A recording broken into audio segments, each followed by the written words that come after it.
Good afternoon, everyone. Welcome to our live interval of the lunch cricket show here today, Blundstone Arena, as we see Tasmania and Queensland fight it out for the Sheffield Shield. I'm Sandy Rogers, and on my left, I've got David Lithgow. Hi, Sandy. How you going? Very good. I'm very happy to have our... Good game of cricket, have you? Definitely. We've got our special guest today, Roger Woolley, on my right. Welcome to the show, Roger. Thank you, Sandy. Great to be here. It's been an interesting day's play so far. Oh, it certainly has. Talk about twist and turn. You know, Tasmania, well, I think we were 4 for 5 at one stage and then 5 for 15. And I've been doing a bit of work with the ABC and they asked me, Peter Newlands asked me how I felt, and I said, well, I'm actually speechless. And which is not great for a radio commentator, is it, being speechless? So, but just staggering. There's always going to be a twist, and as it turned out, it's been a great game 3 days so far, and there's some more ahead of us. I'm interested, Roger, what you thought this morning, because there's a lot of talk about the wicket, what's been happening. We've heard it again this morning that it hasn't been a great wicket for a Shield final, and you know we've hardly seen a slip scored in all day. But what we've seen today is a bit like the wickets we've seen in Tasmania, whether it be the Test matches the last couple of years or the Shield game last week. It's coming right down the wire again, and day 4, day 5, it's producing wickets. There's a total there. It's just fabulous cricket now. Flash, absolutely correct. I just find it staggering that people can comment on a wicket that's only 3 days old, or even on the first day. You know, a Shield final is over 5 days. Test match cricket's over 5 days. The wicket's going to be one section for the first couple, and then it's going to deteriorate a little bit, and that's what wickets are all about. But the last few Test matches down here's been outstanding. It's gone right through to the wire, right to the last session. So I think it's just been a great wicket. Well, during our lunchtime show yesterday, we didn't assume anything like this would happen. Let's just get an update of the scores. Tasmanian Tigers are 5 for 33. Ryan Harris for his 7 overs, 4 for 10. James Hopes, 7 overs, 1 for 15. Flash, we talked about Ryan Harris yesterday, but he's come out with a head of steam. We just had a little bit feeling there would be a twist in confession, and certainly we didn't think it was going to be something like this. You just look at the Darren Lehmann setup and what they've done this year, especially the last 2 years since he's come in.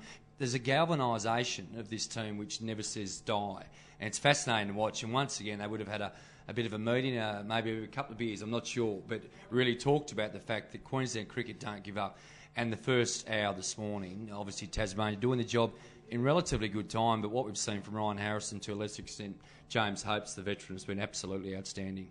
I guess one issue we have now with the wicket, it looks as though it's tough to bat on. Can Queensland bowl out Tasmania for a small total and then chase it down, Roger? Well, they'd certainly be hoping to. I mean, a score, even the lead of about 240 at the moment, it will be hard to chase down on that track. But the thing that Queensland's done, and I think you mentioned it, their never say die attitude, and they won't care if they bowl Tasmania out for 100 or 150. That gives them an opportunity to be in the game, even if they have to chase 300, 350 on that last day, they'll give it everything they got. What did you make of the Tasmanian Tigers bowling yesterday and early this morning? Well, I actually thought the bowling for both sides has just been outstanding. They've been very patient, they've been very consistent. If you bowl on good lines and lengths, then it's very hard to score when you set the field. It's unusual. I've never seen a game where you don't have any slips. And the poor old keeper, they've got no one to talk to. They'll be very lonely back there, no one to tell a joke to. And all the fielders have been in front of the wicket. So that's been quite unusual. But both sides' bowlers have been outstanding. Ryan Harris, of course, we know what a champion he is. I saw him last year in the Shield final. He was a standout. And to come out today and did what he did was just outstanding. Roger, let's just take it back to day 1, of course, and we saw it at T on day 1 with Tasmania at number 90. A lot of criticism about Tasmania perhaps even playing for a draw.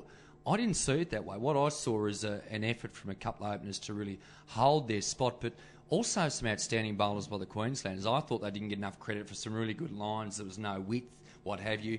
Tassie got going a little bit in that last session. Ponting came out and played some shots which lifted them a momentum, but the cricket right through... No doubt it hasn't been a green top, there hasn't been 3 slips and 2 gullies, but it's a different wicket. It's been exciting. What we're seeing now is just, I guess, a culmination of all those things. Absolutely. Who's been saying it's been boring cricket and Tassie playing for a draw? It must be the mainlanders, because it's not Tasmania. Tasmania don't play cricket that way.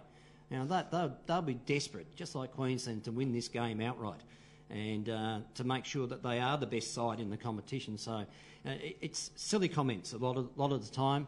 And as you can see now, this game's right open, and it's just an absolutely great final. It's been interesting to see.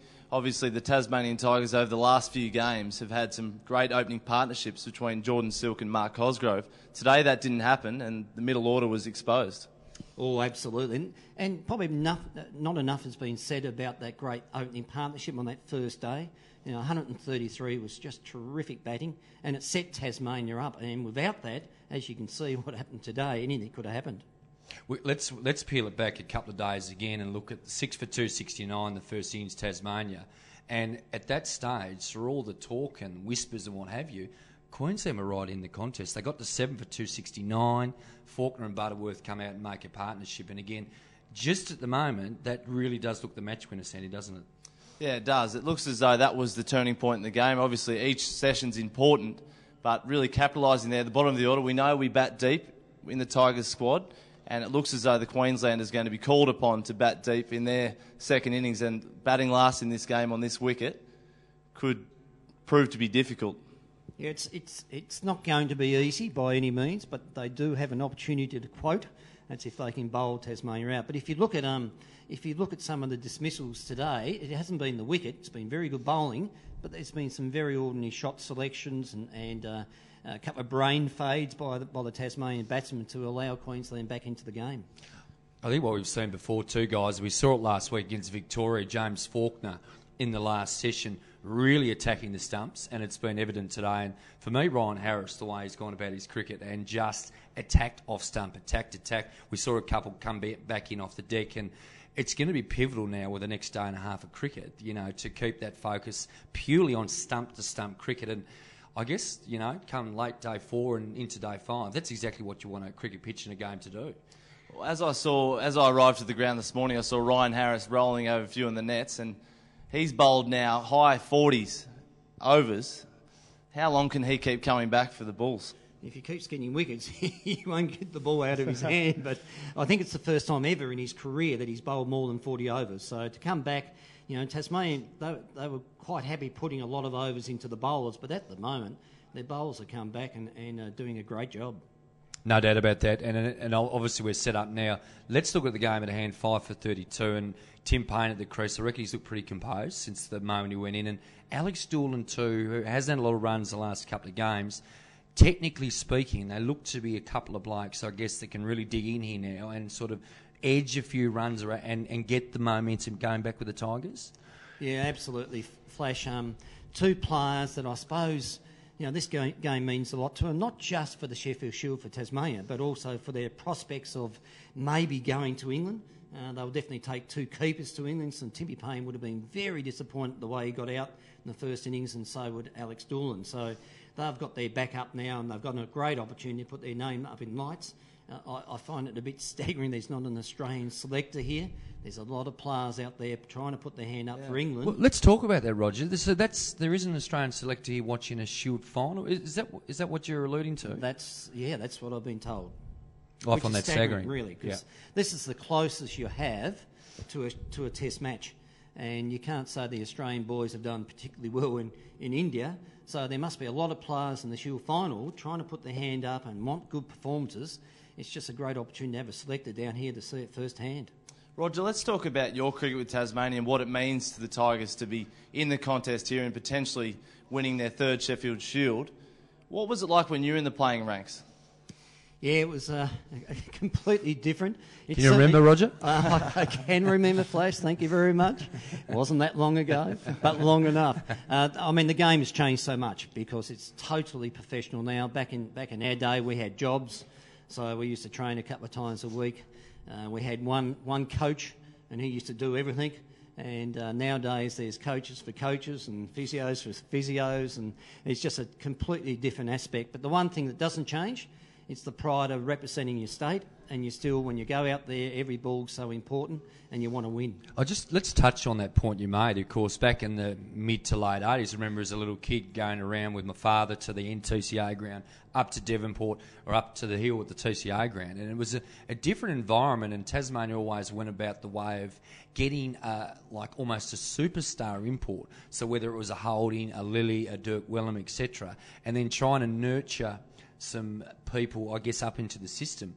What's happened the about face over the last, 10 or 12 years is the homegrown stuff's been outstanding, but what they've got from interstate has been guys that I guess that haven't had an opportunity and have created a success and come into a Tim Core environment the last 7 or 8 years and really blossomed when they've been given that opportunity perhaps they couldn't get elsewhere. Well, absolutely. Starved of opportunity is probably the word. And you look at Ed Cowan, of course, it's just been fantastic. Young Jordan Silks made a bit of a name for himself the last 3 games. And, we've had just a good knack of picking up players on the fringe, not the opportunity in their states, been able to give them an opportunity in Tasmania, and they've just absolutely thrived. It's interesting, I can remember playing cricket when Tassie was only admitted on the part-time basis, so just 5 Shield games a year, and it made it so hard to actually get in a groove. One week you're facing Brucey Harris and Johnny Smith, little tiny medium pacers, and next week you're facing the great DK Lilly. So it was really tough cricket then, and it wasn't until Tassie was admitted into the Shield on the full-time basis then you're able to get yourself in a groove. The great Rick Finlay actually brought some stats up on ABC Radio yesterday, which was fascinating, talking about the keepers generation. And by what I heard, Roger, you're very keen to get a couple of pieces of paper over to the caller at the time, Al Nicholson. Just have a listen to these stats for the moment. For over 2,000 Shield runs, the great Roger Woolley averaged 45 in Shield cricket, and that's number 1 in the country. So, talking about a bloke that set the platform, our man here, Roger Woolley, certainly did that. But it's, I guess, without trying to make you blush, Roger, thanks, mate. It's something I guess you can really take pride in as one of the original players in the Tassie setup, and obviously David Boone afterwards. Ricky Ponting's come along the last 20 years, but great pride in what's happened since that time, and a culture, a development, a successful team, which it is now. Yeah, you're absolutely right. And I was very embarrassed about those stats yesterday. We were talking about keepers, and of course, I think number 1 is Brad Haddon. Yes, he's for runs scored. 41 runs scored, just over 5,000 runs. Rod Marsh, about 4,000 runs. So, and then I really, because I'm doing some commentary with Ray Phillips. Yes. And a terrific guy, Ray's, and I just want to take the mickey out of him a little bit by just make sure I had a better average with the bat. And of course, then Rick came out with those stats, and I couldn't read them out myself, so I was quite embarrassed. But yeah, very honoured. Roger, great to touch on that. Obviously, if you are joining us around the country, wherever you may be, we've got Roger Woolley. Whilst you're with us, Roger, we'd like to talk about the Ashes coming up. Ah, yes, this is what we've got you here for, Rog. Oh, jeez. Well, it's interesting because let's assume, Sandy, they go with a side of a squad of 17. We've got a couple of figures here. We've been working hard this morning, Roger. I know you haven't had that opportunity. How do you go about the formation? So, do you take 6 bowlers, 7 batsmen, a couple of all-rounders, smokies from this game? What's your thoughts? 6 bowlers. Yep. And Stark, Patterson, Siddle, and who's the other? Bird, Johnston? Could be. Oh, no, well, Birdie will definitely be there. But what I've seen in this game, I think Benny Helfenhaus and certainly Ryan Harris can make up the 6. So okay, so we talked about Ryan Harris and Ben Hilfenhaus coming into this game somewhat of a bowl-off. Head-to-head? Yeah, absolutely. But I think in England, you'd be mad not to take Benny Helfenhaus, and on this performance alone, and probably the last couple of Shield games, Ryan Harris needs to be in England too. I think the biggest discussion we've had to have this morning, Flash, is the all-rounders. Yes. Well, let's go straight to and get to our teams. We've really struggled with this. I've got mine here. Sandy, because he's a bit more technically advanced than me, he's got it on the iPad. But this is what I'm going with, Roger, and it's a really tough call. I think he's only got it on the iPad because he lost his piece of paper. Well, what's interesting is a lot of criticism towards selectors and how tough it is. It's not actually two. You get pen to paper, folks, and give yourself a side, and it makes it really tough to do. And I reckon this is going to be one of the toughest in years. Okay, I'm going to go with Michael Clark, Shane Watson, Ed Cowan, Phil Hughes, Smith, Khawaja. So there's my 6 batsmen. And then you've got to find a 7th batsman. We'll get to that in a minute. The keepers, Wade, Pat. I've got a bracket selection, Wade, Haddon, Payne. This is what I want to talk to you about, because I think that Matty Wade, we just really want him to do well. He just hasn't locked down that spot yet, and it's keeping the door open for a Haddon and or even a Tim Payne to come from the cheap seats, I reckon. Yeah, you're absolutely right there, Flash. India is so hard for wicketkeepers, though. And Matthew Wade has done extremely well in Australia. England's a little bit like Australian conditions. Sure. number one for me. Well, the bowlers, I agree, it's spot on with your bowlers. Harris, Stark, Siddle, Pattinson, Hilfenhaus, and Bird for me. I'm leaving Mitch Johnson out, which is a little bit tough. And then I've got Nathan Lyon. Here's where it gets tough. I've got an all-rounder going. It's not Moses and Reeks. It's not Glenn Maxwell. It's one of Luke Butterworth or James Faulkner. And I've changed my mind 38 times since I put pen to paper. And the end, I reckon day 4 and 5 in this Shield game might see which one of those guys get to it. I know, Sandy, yours is a little bit different. I'm similar in many ways. My only difference here is Chris Rogers. I'd like to see him go to England. I've seen all his stats here and over in England. He's got a great record over there, a lot of experience. I feel like he deserves a reward. I know he's at the back end of his career, but it's been proven that if you get your opportunity after doing extremely well, you'll do well. It's an interesting one. Very good player. Didn't quite have him in my squad. The only other one there is that 7th batsman, which we really struggled. So we've got names here: Bailey, Doolan, Burns, Sean Marsh gets coming to mind, and there's a smoky Jordan Silk. You never know. I mean, I go through this whole batting line. I've seen a lot of guys averaging in their 30s. Maybe there is a rabbit in the card. Ray Phillips talking about last night. He mentioned about the time when Wayne Holdsworth was a bolter back in 1993 on the back of a hat-trick in a Shield final, I think, against New South Wales v Victoria. So, you know, some great decisions to be made. It's a good discussion you had, especially, Sandy, after what's happened in India. Exactly right. Let me throw one all-rounder at you. Mitchell Marsh. Good chance. He's got to get on the park, though, Good doesn't chance. he? Is the problem the fact that he hasn't had a lot of cricket? I believe he might be injured again. Do we need to see continuity? Of course, the other one, too, we haven't even mentioned, is the quick from New South Wales, Pat Cummins. Keep in mind what we've got to be critical of here, and also accepting the fact there's a Australia A tour to come up. So that's going to come up in early June. So a lot of these guys are going to get every opportunity to stake their claims. Yeah, it's a big thing, and England are all over us at the moment, so we need Australia to go over with a strong side. Roger Woolley on my right. Last words from you for this game? Go Tassie. Yeah, no, it's just been a terrific fight back from Queensland. I think it's just been a pressure, 3 and a bit days so far, and there's going to be a few more twists. I saw the final last year against these two great sides. They don't give an inch, and that's going to be the same today, and I'm predicting a great finish tomorrow night. Are you predicting a Tigers win? At this stage, yes, as long as we get a few more runs this afternoon. Well, let me be the neutral one here. We're with the squad member over here and one of the great Tassie icons. I'm going to try my best to try and keep it a little bit more balanced. I think the Tigers are going to win this. The next half an hour, though, let's be fair. Crucial. This is massive. You can get a Ryan Harris out here with James Hopes really firing, ripping in and attacking the stumps. Suddenly it's game on.